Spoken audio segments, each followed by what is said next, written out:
أني جسدك ربي هو زادي ودمك محيي أنفاسي أشكرك يا سيد حياتي اليوم وكل أني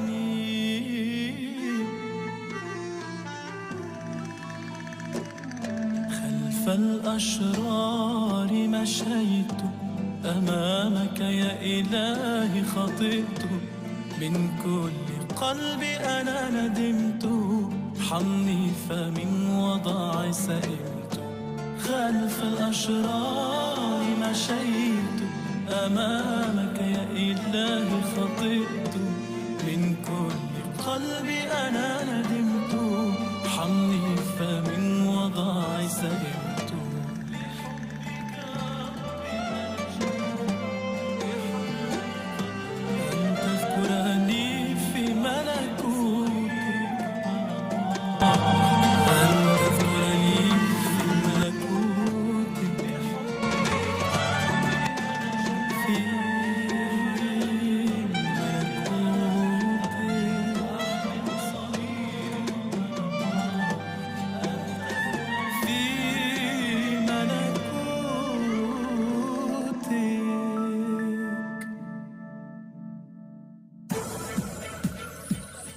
The Voice of Charity programs are proudly sponsored by عشو ممكن تحصل بس ب $99. ب $99 فيك تشوف مايسات ل3 أشهر مع بوكس وكارد، وكمان بتحصل على مايسات جو مجانا لتحضر على أي جهاز بدك إياه شو ما بدك وأيمتى ما بدك، كلهم بس ب $99 بدون ما تشترك، وفيك تكمل أو توقف لما بدك. اتصل هلا على 1-300-976-481.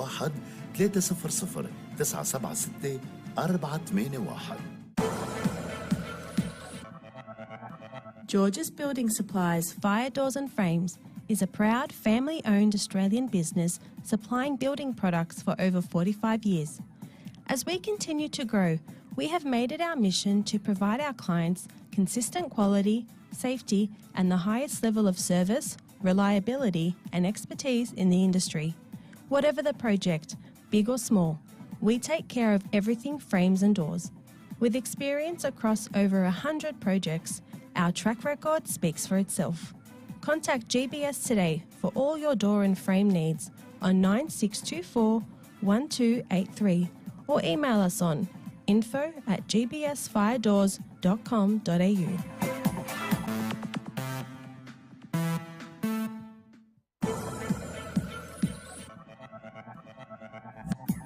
Old Time Bakery is proud to announce the release of the first gluten-free Lebanese bread to hit the market, specializing in gluten-free wraps and pizza bases. For more information, please contact Old Time Bakery on 9708 4442 or visit their website on www.oldtimebakery.com.au.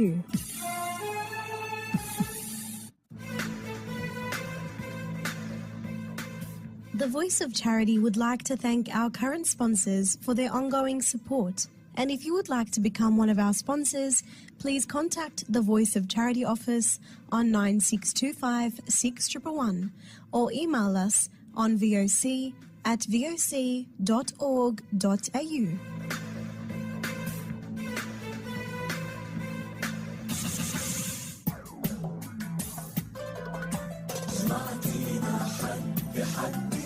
علمتينا المحبة سمعتينا حدي علمتينا المحبة لتخافي من هبوب الريح عن حبك ما رح ننسي لتخافي من هبوب الريح عن حبك ما رح ننسي صوتك من صوت المسيح تبقي صوت المحبة.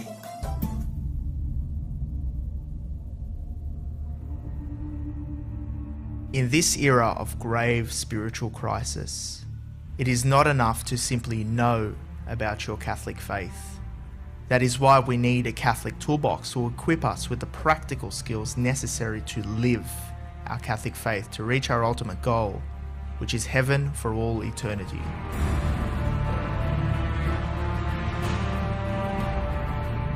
Do not merely listen to the word and so deceive yourselves. Do what it says.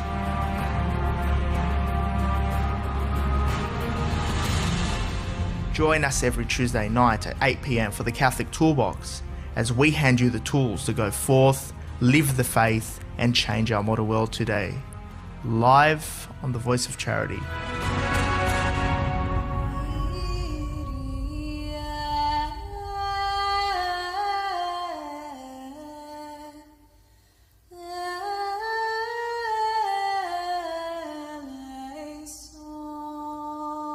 And welcome back to another week on the Catholic Toolbox, the art of practical Catholicism.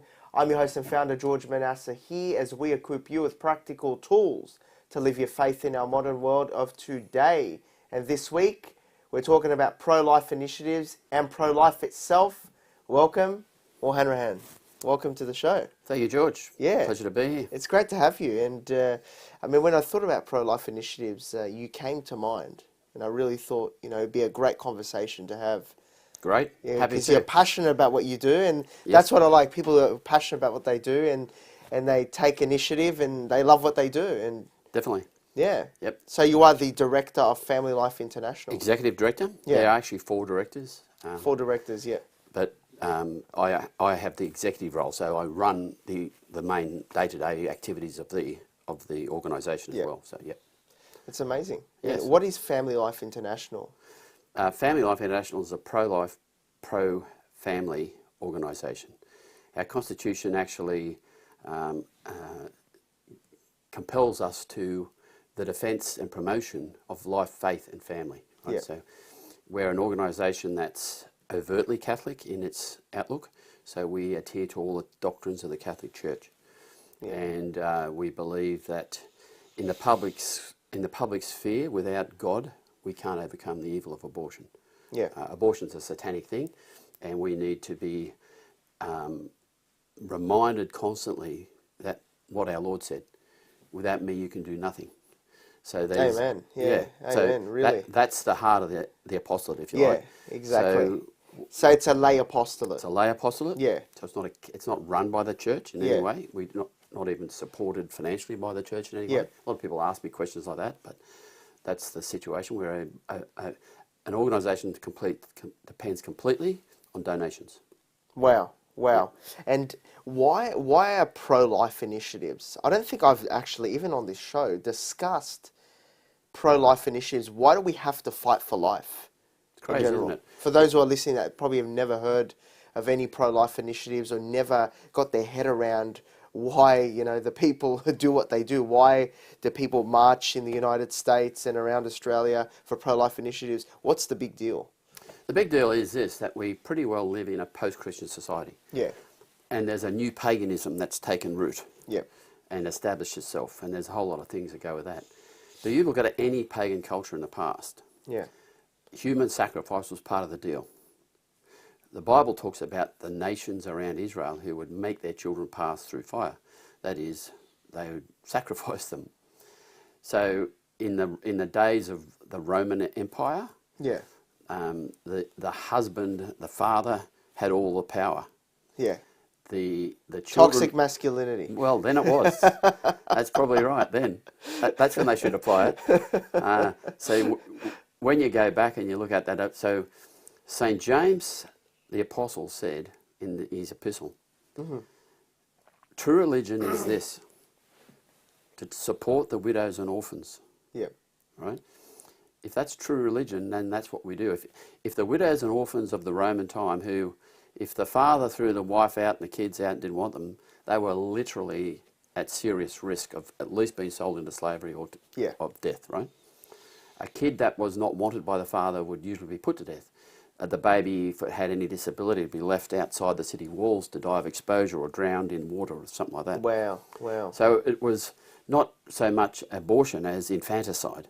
Yeah. But because they didn't have the tools, although they did have abortifacient drugs, but they had some risk for the woman. Wow. More risk than they have now. Yeah. Those sort of drugs. But so the modern equivalent of those women St. James talks about have to be the women getting coerced into abortion mills for their children to be killed. Yep. And I've literally spoken to 7 to 8,000 women outside an abortion mill. 7 to 8,000 over close to 30 years, 27 years or whatever it is, that I was able to pray outside an abortion clinic. Yeah. The number of hours, that was not the people that would just brush me and tell me to rack off or go away. Yeah. The ones that stopped and talked, I'm talking about. Yeah. Okay. So I can tell you this, all of those women that spoke to me said, I have no choice. I thought it was all about choice. Yeah. The other side, the rhetoric from the people that lobby for abortion is that it's a woman's choice. Yet thousands of women going into abortion mills tell me they've got no choice. That's not a choice. And that if they had someone... That's an interesting point. Well, if they had someone that can support them... That's a choice. They wouldn't be here. I mean, it's interesting, they say pro-choice, but really... it's common sense. We have a choice to do whatever we want. But you want options. Choice and options. So you're giving them that We gave them options. Yeah, that's right. To say, hey, no, abortion isn't just the default way to do things. There's another option here. Yep. A viable option. So of those 7,000 to 8,000, we had about work. 10% of them change their mind. Wow. So that's some of the work you've done over the, 10 years? I still get messages and photos from people of their children growing up. That must be some satisfying work. Absolutely. The first turnarounds I know about would be in their 20s, well and truly. Yeah. Wow. Yeah. Wow. Maybe having kids of their own. So, it's a tough gig being outside an abortion clinic, let me tell you, in a lot of ways, but it's also very rewarding. I think as much as I've learnt from great talks, great programs, books, lectures, I learnt as much, if not more, on the street. Wow. Yeah. I mean, that's amazing. Well, I used to say to people, now I know why our Lord spent the whole public ministry on the street. In the streets, that's where the real work gets done. Absolutely right. Not in the bureaucracy of things. No. I think bureaucracy... No. And it wasn't just people going into the place. Yeah. It was people that worked there and the people that lived or worked in the area going past us. And I know of people who used to go past and sing out abuse at us. Yeah. Who have changed completely and agree with our view. Wow. So every day going to work, they Just meet you or gradually, they see you? Gradually talking to me or someone in our group. Yep. I had a lot to do with those because I was often the spokesperson. It wasn't always someone else to counsel with me. So the other people that supported us would come and pray. They'd be there in prayer. Without prayer, you're finished, right? So we'd pray the whole time. Yeah. So I'd be praying rosaries if I wasn't speaking to somebody. Wow. It's absolutely profound. Just the work that you're doing there and the results that you can see out of that. I mean, a 20-year-old who's here because of the initiatives that you were running. You could actually say if you hadn't made this move 10 years ago, how many people wouldn't be here? No, it was 1994 I got involved. 1994? So it's actually 30 years. So 30 years, I've been involved in the pro-life movement 30 years. Wow, that's amazing. Yep. So it was over a long time. Why do we fight for life, Paul? Is it worth it? Well, our Lord died for life. Yeah. He died that we may have life. Yeah. Right? Yeah. That's why we fight for it. And because a pagan culture turns to death. That's why most of the moral battles we have involve the death of someone. The death of the unborn in abortion, the death of the infirm and the elderly with euthanasia, the death of the very newly conceived with contraception. I mean, it's profound. If you think about the beginning of life, you have birth is under attack, the end of life is under attack, and during life... Not just birth, conception. Conception. That's called contraception. Contraception. Because most people don't know that most contraceptives, except the barrier methods like condoms, have an abortifacient mechanism. So there's several mechanisms that can prevent a newborn baby if those things don't work. Then it stops implantation. Yeah, exactly. So a newly conceived embryo can't implant. Yeah, exactly. That's called an abortifacient. Wow. Yeah. And in the last 50 years, since so-called legal abortion around the Western world especially, a lot of the third world countries still reject it, right? But Western imperialism is doing their best to impose it on those countries tied to aid. Yeah. But in the Western world... Aren't they imposing white supremacy? Absolutely. That's exactly what they're doing. I watched something online. White inferiority, I'd call it in that case. But, but I was just watching a video of a university student in the square. I think it was Harvard or some other university. And she was screaming at a man of African background.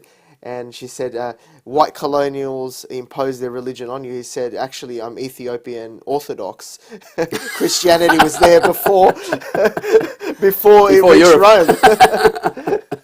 That's good, isn't it? And it's funny, and the concern of the liberal-minded people over imposing Western values on people, racial minorities. I mean, talk about that. We're imposing, and now that's being done. So, I mean, it's interesting. It really is. Yeah. Well, it's interesting, but that's why we fight for life.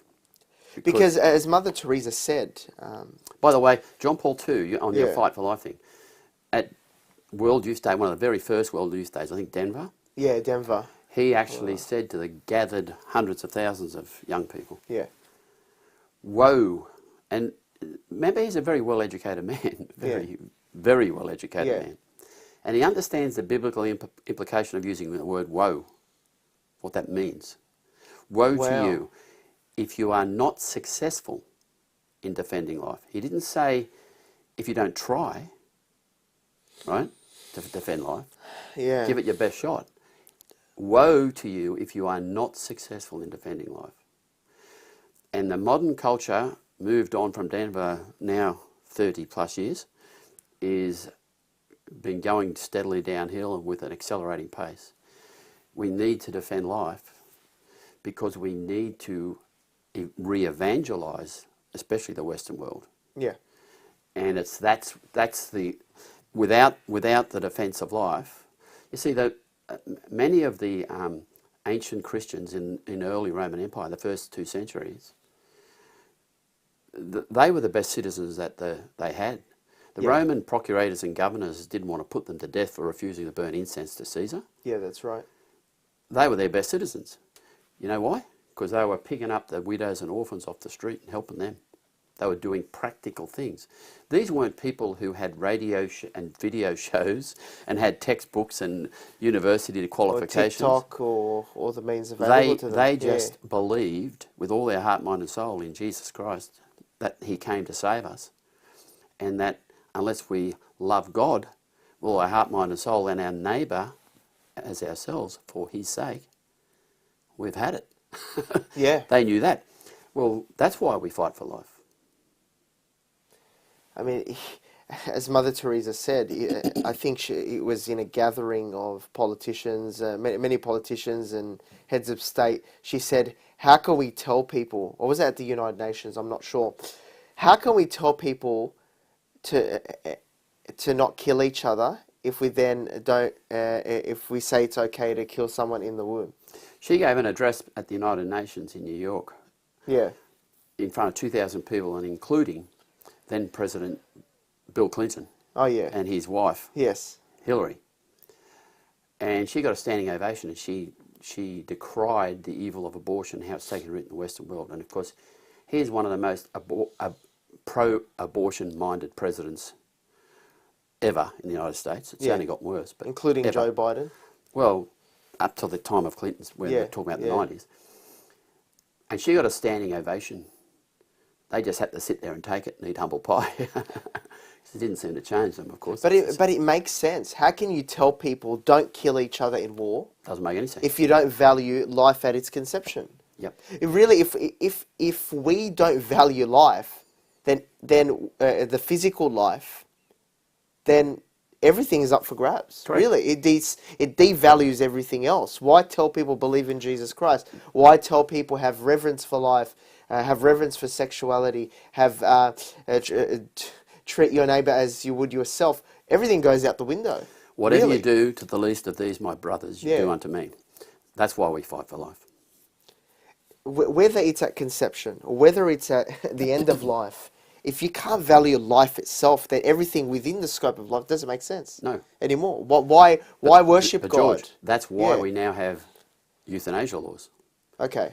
So it was a matter of progression, you know, oh, abortion's fine, then you open If it's okay to door kill the unborn because we don't want them, Why even if can't- they're healthy, Yeah. we now have laws in this country that are some of the most obscene and obnoxious laws and extreme laws in the world. Yeah.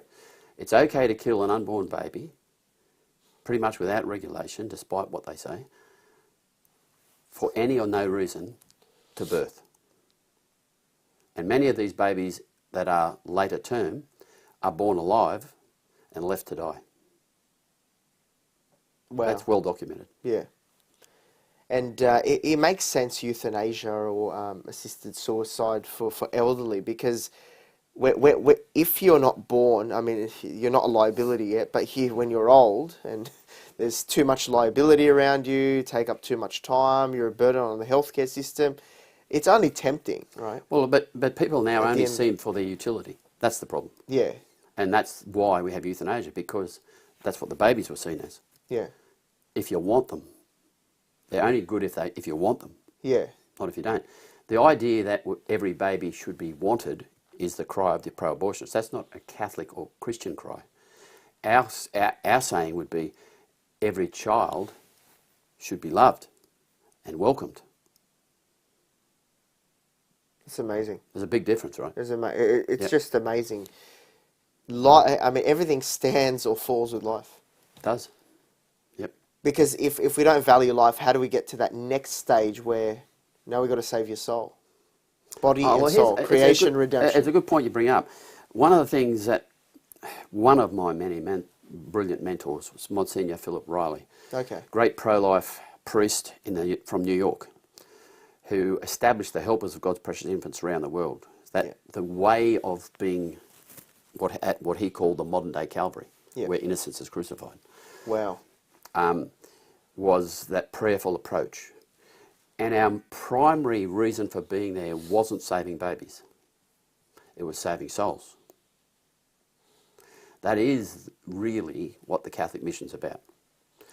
How do you save the soul of somebody about to have their baby killed and those about to do the killing, you see? And it's only through prayer. And it's only by appealing to mum, right? Your little baby needs you, loves you, and we will help you. When no one else, or they didn't think there was anyone else to help them, we would be saying, we'll help you. That's why they changed their mind. Yeah. During the debates around the legalisation of abortion in this state and the imposition of safe access zones, so-called bubble zones, around death clinics, a woman who'd been forced into an abortion by a well-known football player, was in the media, especially at the time. She said to me, "Paul, I wish you were there when I came." Okay. And I spoke to plenty of women outside abortion mills, often going past, who told me about the multiple abortions they'd had. And they wish we were there to help them. So, It's actually about, you see, one way or another, those babies that die will be with God. yeah. Mum and dad and the doctors and nurses, their souls are at grave risk of going to hell. Yeah. That's eternal death. So the battle for life is not just about this earth, this life. It's about eternal life. Exactly. For the people receiving the child. But if you don't respect life here and work to defend life, you won't have that life in the next life. And another thing is receiving that life into the world is your path of salvation. Is there to sanctify you. Your children, your family are there to sanctify you, help you to grow closer with our Lord. And yeah, it really everything stands on life. Because then, you know, let's say we value life hypothetically. There are no murders. We're in a perfect world. Now we can focus on growing in our relationship with our Lord and saving our soul. Yep. As the next step. Yeah, you learn not to be selfish. Yeah, I mean, what I find in my observation is we're in a society today that, of course, devalues life itself and devalues spiritual life. Now, what's the greatest intimacy we have with God in the creative sense? It's the conjugal act and marriage. That's our cooperation with Him in bringing new life into the world. Okay, That's and right. what's our greatest cooperation with God in redemption? The holy sacrifice of the Mass. Mm-hmm. So the two acts are being desacralized in a parallel sense. Yes. That's the thought that often I reflect on. You know, you always see sexuality or degradation of life at the conception stage, and you always see desacralization of the Mass in many contexts around the world. So, I mean, there seems to be one falls with the other. The You know, if you don't take- paganisation of our culture not only includes human sacrifice, Yeah. the abortion. By the way, the number of abortions in that last 50 years, I was going to tell you, is each year around 60 million on average. Wow. We're talking about 3 billion unborn human beings being killed. We wouldn't be in the mess we're in if we had them. Contrary to popular opinion, the world's not overpopulated, it's underpopulated, and the fertility problem's a huge issue. Yeah. We're fast coming to a demographic winter, in the Western world especially. You look at places like China, especially. They've got serious problems, and they Japan. know it. They've not only resolved from the one-child policy, they've now got a 3-child policy. But it's too late. If you condition people to have one and be selfish, And be comfortable. that's what they want, and they've got massive high-rise buildings that are empty that they've built, right? And You've they're got all knocking sorts of them down. and Yeah. they're knocking them down. It's insane what's going I on. saw in the China. video actually online, yeah, of it just tumbling down. And It's- you got to remember, the Chinese Communist Party lie about everything. yeah. So they lie about the real problems in China. They lie about their levels of population. India is now the most populous country. But it's also happening to Japan as well. It happened in Japan. It's happening in Japan faster, and it's been happening for longer because I was there earlier this year. It's interesting. You know you why? go to city churches. abortion in Japan was implemented post World War II Yep. as a contraceptive means, right? As a means of limiting family. And guess who imposed that on them? General MacArthur. Wow. Okay. Most people don't know it because he was the governor there, pretty much, a military governor. And that was introduced to Japan then. I mean, we were there in January, and you don't see families. Nope. You don't see. It's only, especially parishes. It was rare to see children and families at masses. You know and where the parishes, Japanese it's go? dying. You know where the elderly Japanese go when they need nursing homes and aged care homes? No. The Philippines. The place they tried to invade, or did invade, right? And tried to I conquer. mean, it's funny. I went to a parish in Tokyo, Yep. and the parish priest was Filipino. Yep. So it's They either bizarre import the Filipinos there to run them in Japan. because there's more faith in the Philippines. Well, not only that, they don't have the population in Japan to look up, do all those sort of things. They're on the verge of collapse. A lot of Western world's in it that. just goes to show. Europe, most of Europe. Except Hungary. Hungary, We're talking Poland, about places like that, Hungary. right? Italy, Spain, Portugal, France, these Catholic countries, their fertility rates are like 1.1 to between 1.1 and 1.3. Yeah. Various of them. I think Spain's the worst, 1.1, right?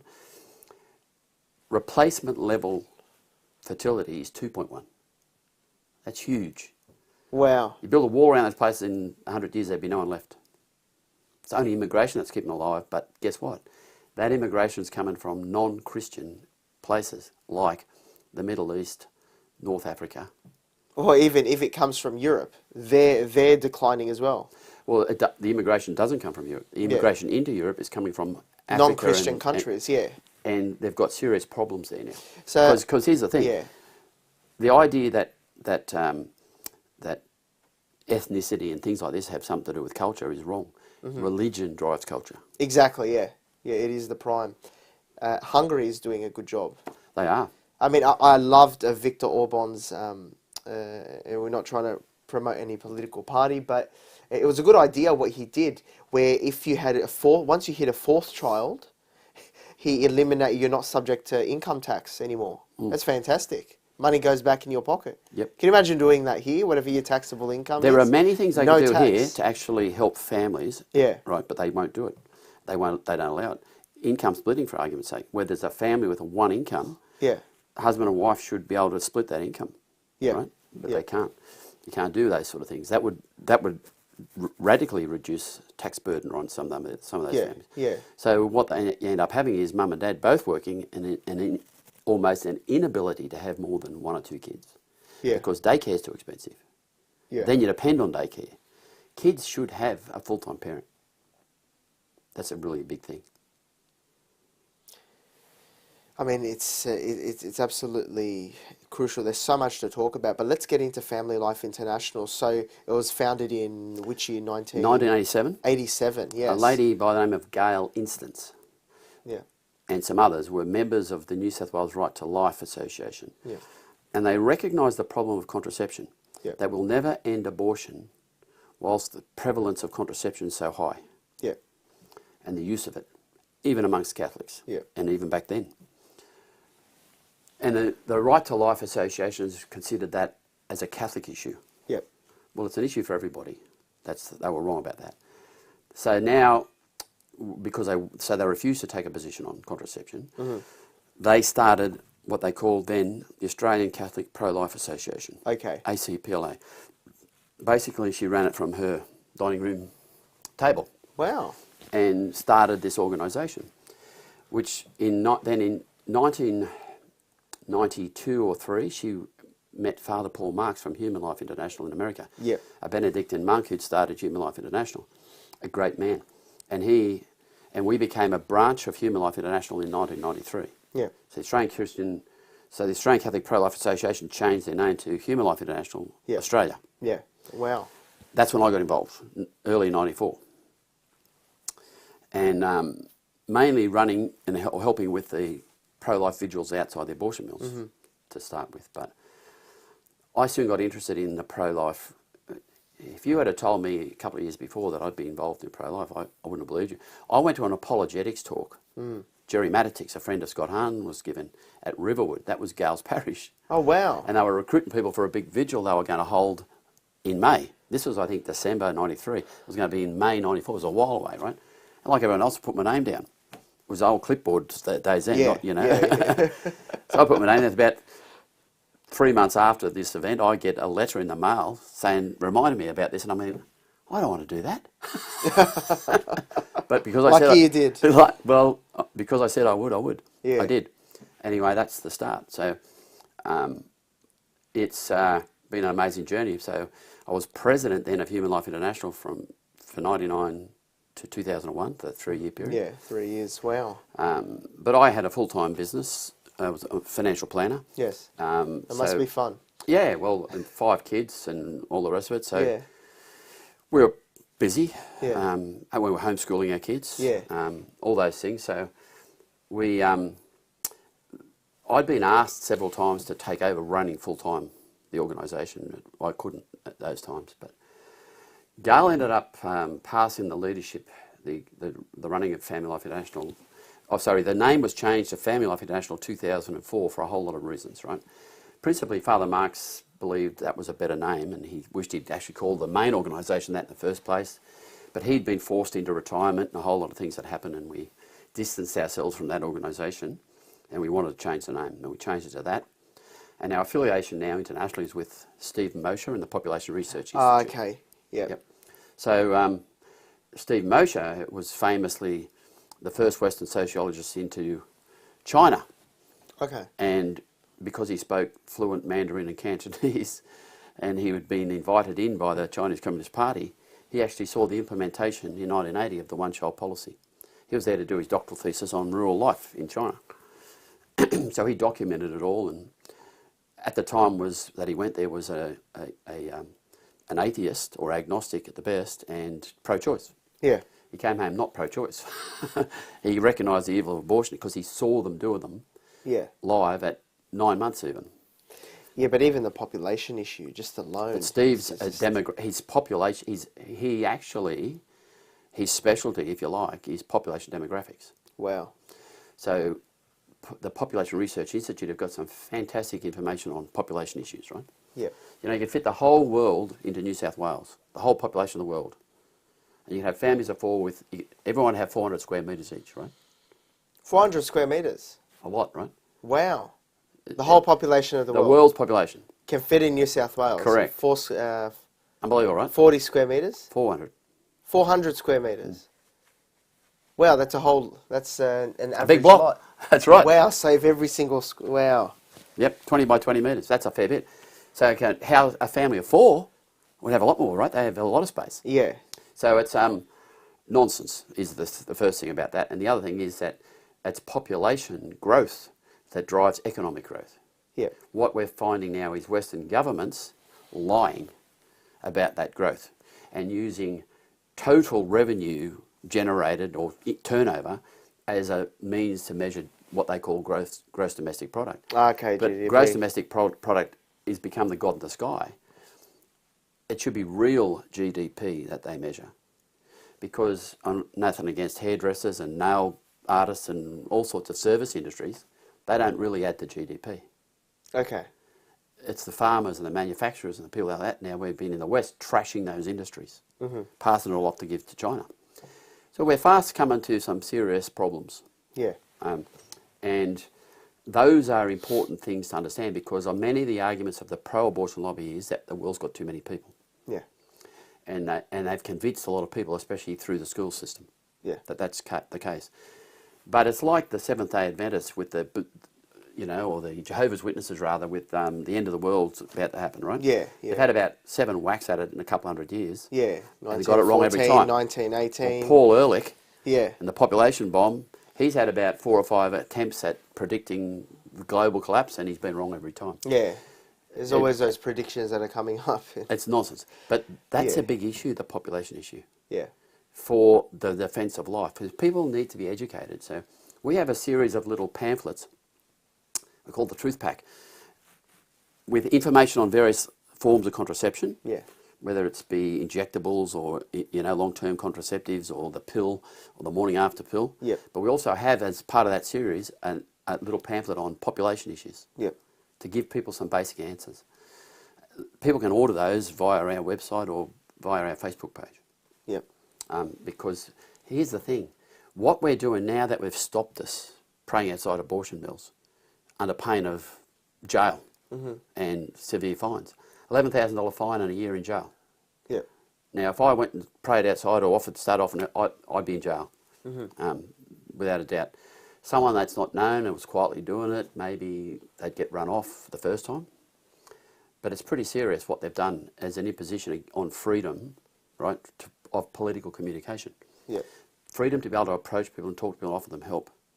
And like I said, we didn't block the doorways. We, by the way, presented video interviews of people that we'd helped, including people that we'd helped after they'd had an abortion, right, to the Attorney General at the time. And they did nothing with it. They know what they were telling people about our activities there, that we're abusing people and doing all these things. If we were abusing people, people that had been in, had an abortion wouldn't be coming out talking to us, but they were. Yeah. And we've helped them. Those are things that were just lies. Yeah. To cover it up. It's built on lies. That woman I told you about that said, I wish you were there when I was. Yeah. She actually had a great term. She said, this is not about medical privacy. This is about secrecy. Yeah. That's what it was. They're hiding what they do. Yeah. Let's go into what do you provide at Family Life International? So, what are your services? So what we did is we moved, those who may be because listening. a lot of things we were doing revolved around those pro-life vigils. Yeah. And then the support we'd give those women that needed that help. Most of the women didn't need help. They needed to know someone was there if they did, but they were fine. Once they said, I'm having this baby, boyfriends, family, they got on board and they were okay. But some need a lot of help. And we spent a lot of money. We did put a lot of our resources into helping them. Yep. Some people kicked out of home and we'd actually help them get their own place and furnish it and do all that sort of stuff. Yeah.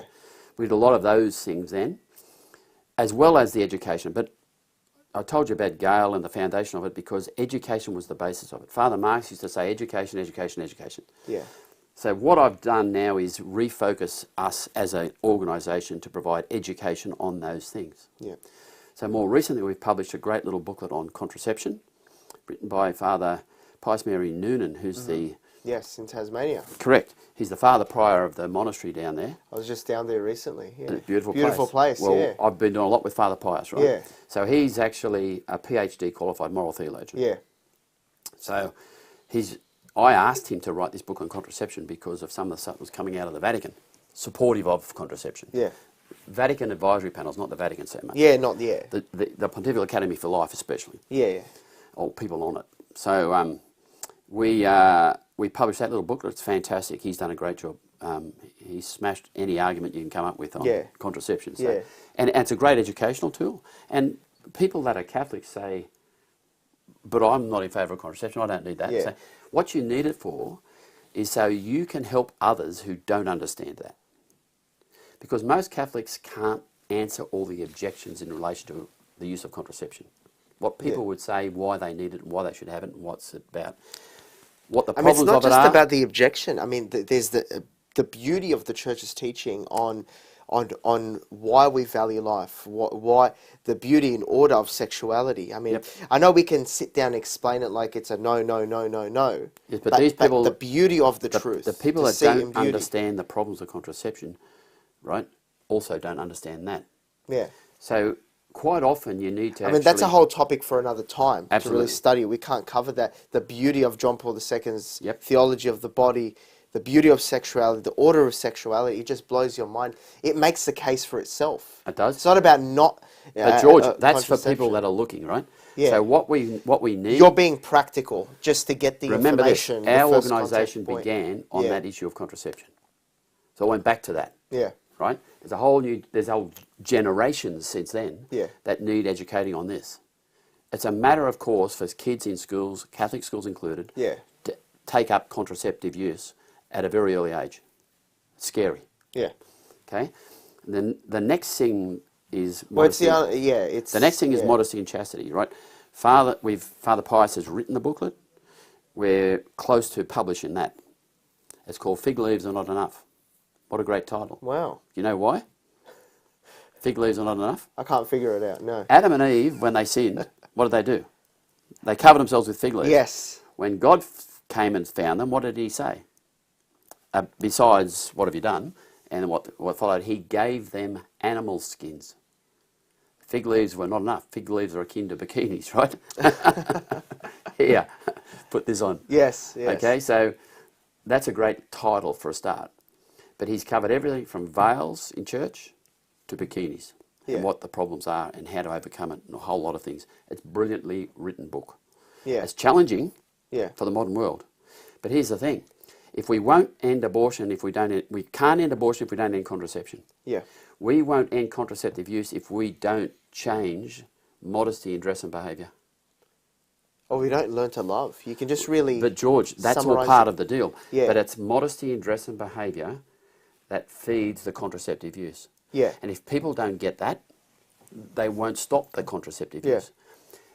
It's chastity, essentially. Absolutely. Living chastity. How do you provide the environment for people to live a chaste life? Now, if you see what women are walking around in, not just at the beach, which is bad enough. I mean, it's completely turned, the tables have turned and here's in the today's thing. world, Everything holy is veiled. Yeah. Things that are holy are covered. Yeah. A priest robes himself for a start. The vestments, that covering. For the implements that he uses, there's coverings. Yeah. The tabernacle's veiled. That's all those sorts of things. He talks about all that. It's a brilliantly little book. In between those books, we had another booklet on the vaccine problem. Yeah. Because this is a big thing for me. It's Conscience and Vaccines. It's written under a pseudonym by a very well qualified priest with the help of several doctors, specialists, right? Yeah.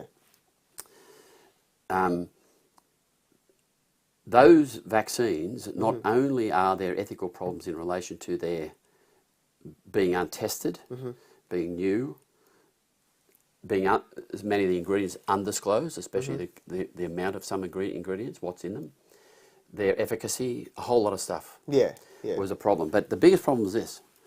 They depended on the abortion of an unborn child, not just one but many, to get that vaccine cell line.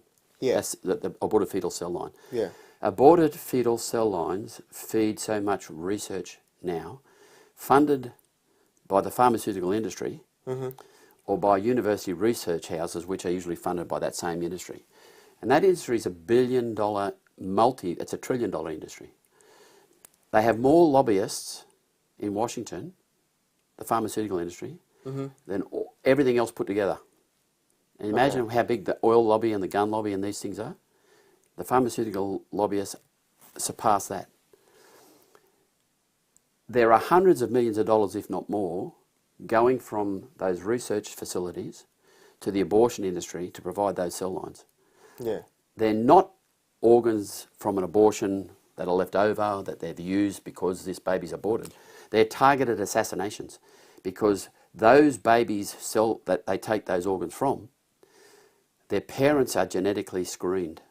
They can't have had transplants or various illnesses and all the rest of it. Yeah. They want to know mum and dad are clean. Now, many people disagree with that.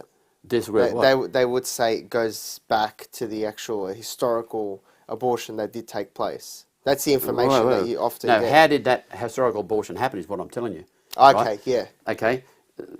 HEK 293 is the most well-known embryonic cell line. Yeah. HEK 293 human embryonic kidney is what it stands for. 293 is the number of experiments. There were 99 abortions to get that right one. Okay, yeah. All the parents in those cases were screened genetically. Yeah.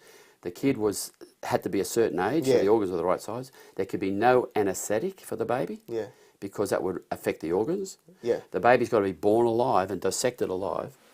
Right? Well, that's going to have to be a topic for another time because we've got to get into... Here's my thing. Yes. If we're pro-life, yes, these chains of evil from are everything. the chains of evil from the abortion industry, it's satanic, George. Yeah. It ensnares the whole world. Until we actually say enough of this stuff. And one of the conditions for the church imposed is for us to raise objections and demand ethically developed alternatives. Who's doing that? I can tell you this, there are two organisations, pro-life organisations in the world attending to it, us and Children of God for Life in America, no one else. Okay, Children of God for Life. They were formed for this reason. Okay. So just getting back to what kind of...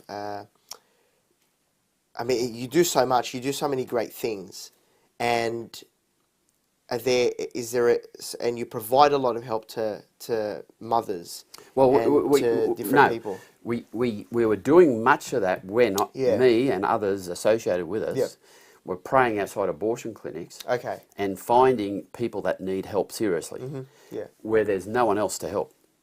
I've had several times representatives from the Archdiocese of Sydney come to me and say, what do we need to do in Sydney in relation to this? Yeah, okay. And nothing happened. Yep.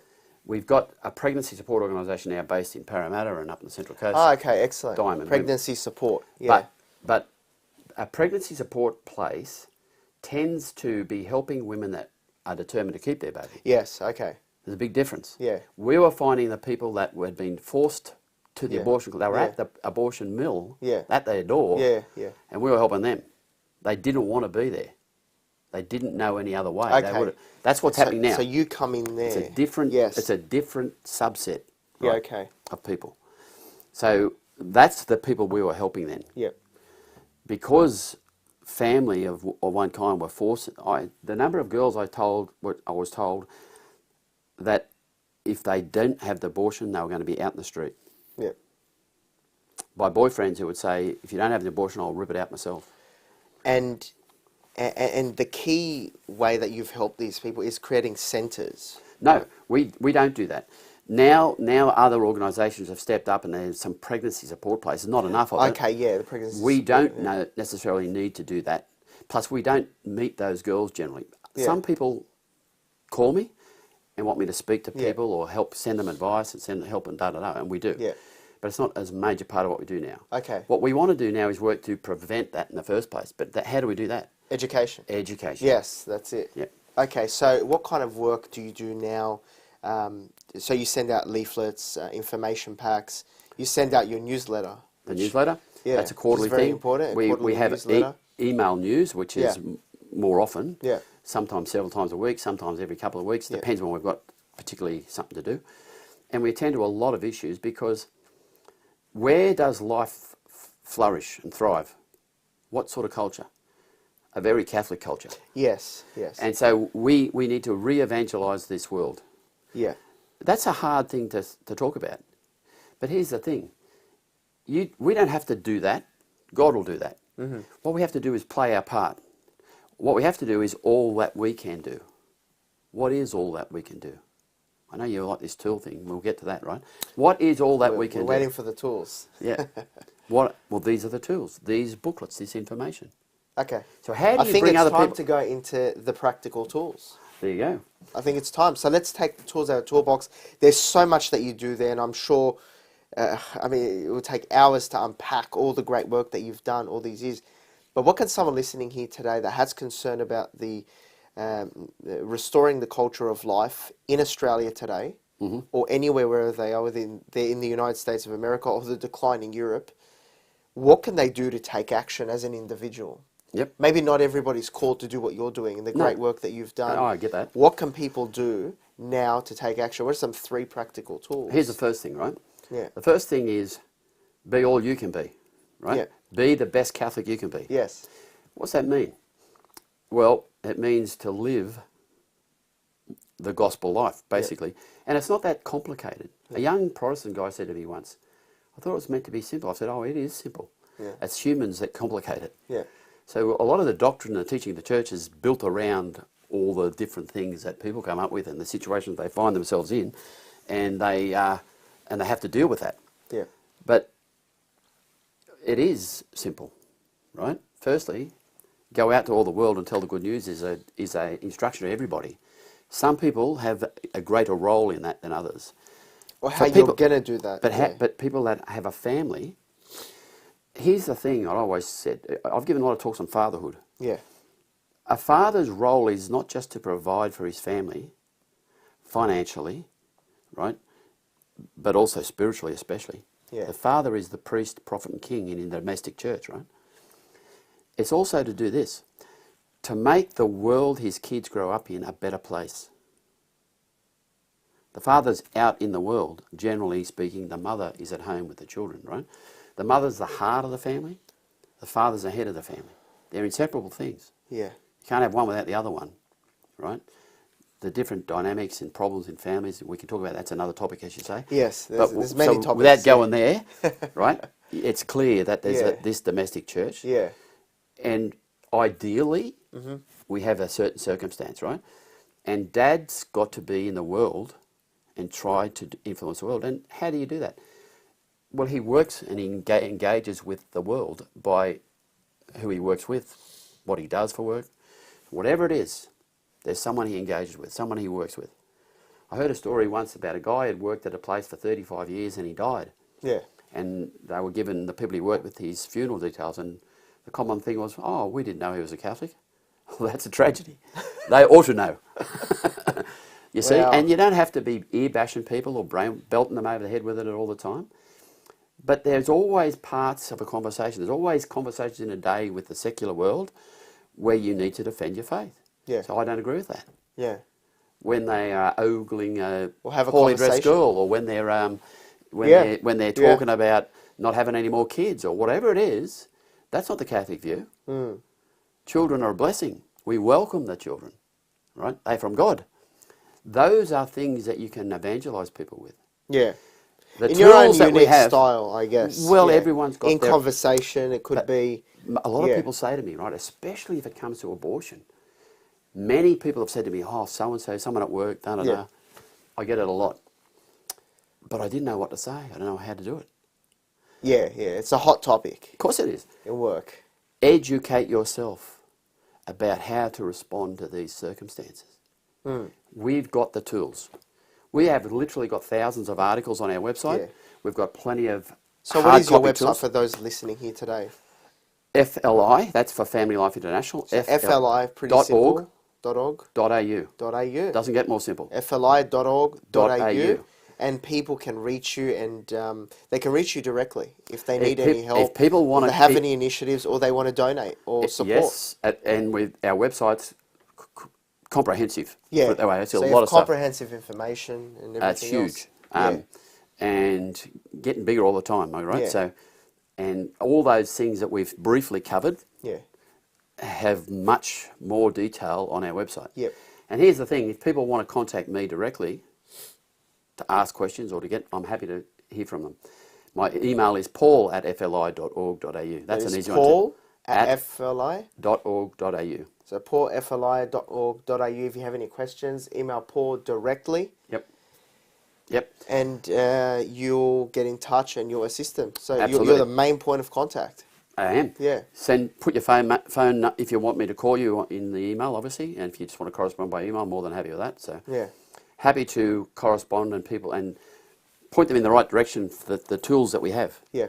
Okay, and there are many of those. Yeah, Like I to said, actually those booklets educate themselves. Yep, yes. To study the beauty of the church's teaching. Correct. It's not about no's and no, we don't do this, but it's what is the church's teaching. But as you said, sometimes on a practical level, it's hard to just throw all that beauty of information over their head. They need something simple, just a quick access point that they can read about, maybe spark that journey Here's something else for they can them to do. study. They can read the church's documents. Yeah. Okay, there's a fantastic website. It's Yeah. called Papal Encyclicals Online. Yeah. Do you know about it? It's got every encyclical for the last 800 years, right? Not We're in a encyclical. TikTok generation. Yeah. You know? I don't think anyone's going to read No, through. but you know what? Up until more recent popes, papal documents weren't that long. They're much easier to read, right? Yeah, they actually were. They were much easier to read. I Absolutely. really enjoy, They were Pius the concise, Ninth, yes. Pius. It Pius gets the to the 11th, point. what we're talking about, Yeah. right? A lot of people know about Humane Vitae. Yeah, exactly. In like 1968 with Yeah. Pope Paul VI. But 38 years before that was a great encyclical called Casti Connubii. Yeah, Pius the Pius 11th. Connubii, yeah. I think more concise, more precise, Yeah. in some ways better. And that was a response to the Anglicans giving in on contraception. Yeah. Those are things that people can read, and it's not difficult. They don't write it in obscure theological language. Yeah. It's written, a papal encyclical is generally written for the clergy, but it's easily accessible for the lay people. Yeah. Yeah. Yep. So there's also good tools, many good tools. So we're happy to put you in touch with some of those things. So Yeah, to actually educate people or give you resources or resources. Yeah. Absolutely right. Excellent. So you provide that education for people. So they're not just jumping in, or they don't know what it's about, or they don't have the background knowledge. You're meeting that need. So I think first practical tool, go to fli.org.au and you can put them in touch with other initiatives. That's in relation to abortion, contraception, euthanasia, Assisted same-sex suicide, marriage, everything any of to those do things. with Life, faith, family. Exactly. And let's go into practical tool. A second practical tool. What can people do to take action to push pro-life agendas, in their space, in their workplace? There's What are plenty two of- others that people can do? Yeah, well, look, I've done a lot of things, I guess. God had me prepared for this role. I spent 15 years seriously involved in politics, right? Yeah. That's another show. Yeah. At least one. A lot of people wanted me to actually run. Yeah. Right? We've got to run you for Parliament, Paul. You'll be good at this. Yeah. I'd say, I know. So that's why I'm not going to do it. Yeah. Because I'm not going to sell my soul. So I did a lot of more background things. My wife and I were pre-selectors when Scott Morrison stole the seat he got. Yeah. And he did. Yeah. That's another story. There are a lot of people wanting to they think that lobbying politicians will get somewhere, and you're wasting your time. Okay? I spent 15 years I like doing to it think so myself. Lobbying politicians. because their politics is downstream from culture. Yeah. Culture is downstream from religion. Yeah. We need to re-educate. So you think lobbying Re-evangelise. politicians Waste is your not time. a good use of your time? Absolutely not. Because at the end of the day, they'll do what keeps them in power. Yeah. And we don't have nearly enough people with our views. That's true. That is true. I can tell you a lot of people that were good people that got involved, spent a lot of time, and they get chopped. Good example, more commonly, that a lot of people might know is Moira Deeming in Victoria. Yeah. If you haven't heard of Moira Deeming, Google her maiden speech in the Victorian Parliament. Yeah. And it's brilliant. Yeah. She's out now. Yeah. They got rid of her. Yeah. That's politics. Mm-hmm. And that's not the worst part. Yeah, I mean, it's the art of the possible, essentially. you got to remember this. You don't have full control sometimes to push your own. They're captured by the people that are our enemies. Yeah. Pretty much the So mainstream there's only media so much and you're saying we can do to lobby politicians. You're wasting as time. much as we can, as much as we... I've written submissions, I've appeared in Yeah. parliamentary committees, I've done all that stuff. And I know that submissions to parliamentary inquiries and committees, 90% of them come from our side. Okay. And they always say the same thing. Yeah. They'll say, on the balance of the things, after weighing up all the submissions, we're going to do this. Yeah. In other words, they've ignored everything we've said. I mean, it doesn't discourage people from lobbying. Continue lobbying. It's, Yeah, you know, but your argument would be invest your energies elsewhere, possibly. Correct. Okay, so what could people do to take action? What people can do is what we went to the first thing, that education thing, right? Yeah. And then learn how to get involved in parish groups. Yeah. Right. Parish groups, yes. And get together with people and undertake some little assignments, right? Yeah. Get involved in existing groups like St Yeah. Vincent de Paul if you want to. Yeah. Get involved and start a new group. Do door knocking. I don't know if you've ever done door knocking for a parish event, Yeah. but it's a lot of fun. Politically, I have. Politically, I have. That's a lot more fun. Well, so if it's when you knock on someone's door and say, "I'm from the Catholic Church," they go, "What?"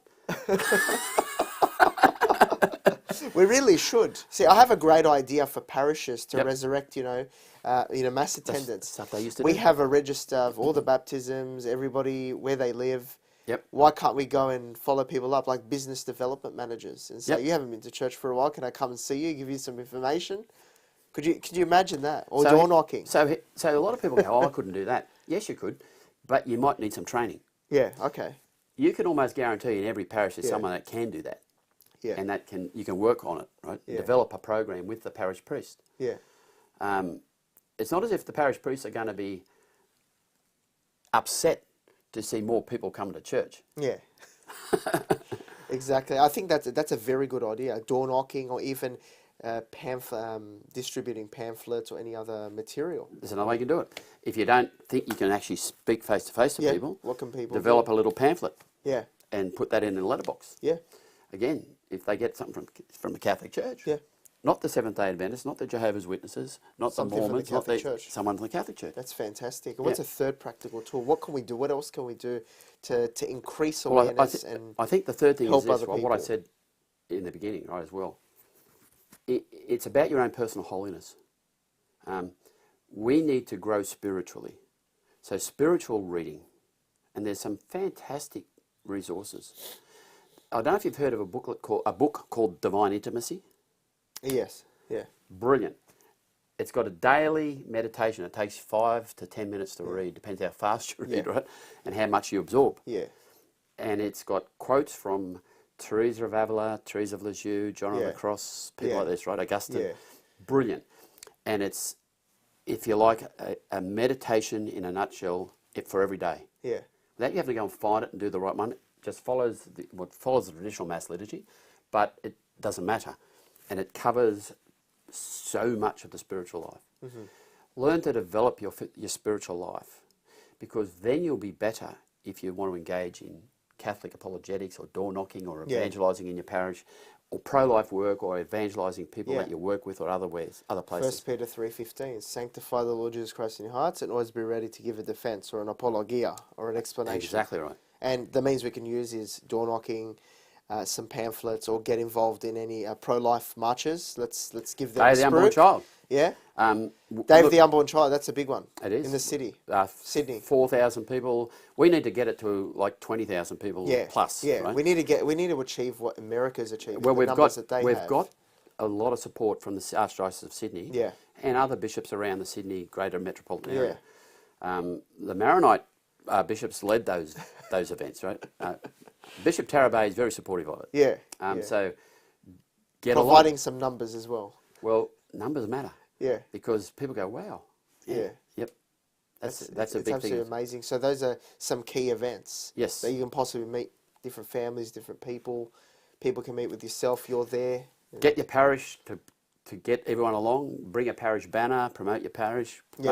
Promote your apostolates that you're involved with. Yeah, exactly. Happy for all that to happen. Yeah. Yeah. Excellent. Yep. So I think we're equipped to now take action, whatever way possible. Whoever's listening, everyone matters. All our initiative matters. Yes. And I thank you so much for being on the show with me today, Paul. Thank you for having me. Yeah, it's always a pleasure. A complicated, complex field Yeah. to try and reduce to an hour, but you did a good job. Thank you so much. Thank you for tuning into the Catholic Toolbox. Don't forget to subscribe to the podcast wherever you get your podcasts, and go to thecatholictoolboxshow.com. That is thecatholictoolboxshow.com. So, I'm your host and founder, George Manassa. Thank you for tuning in. Till next week, God bless, take care, and take action.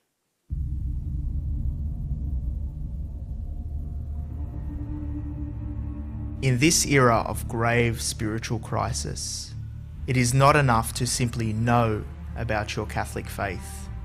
That is why we need a Catholic toolbox to equip us with the practical skills necessary to live our Catholic faith to reach our ultimate goal, which is heaven for all eternity.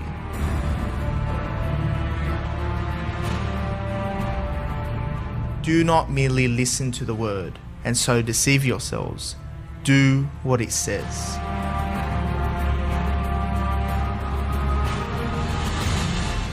Join us every Tuesday night at 8 p.m. for the Catholic Toolbox as we hand you the tools to go forth, live the faith, and change our modern world today. Live on the Voice of Charity.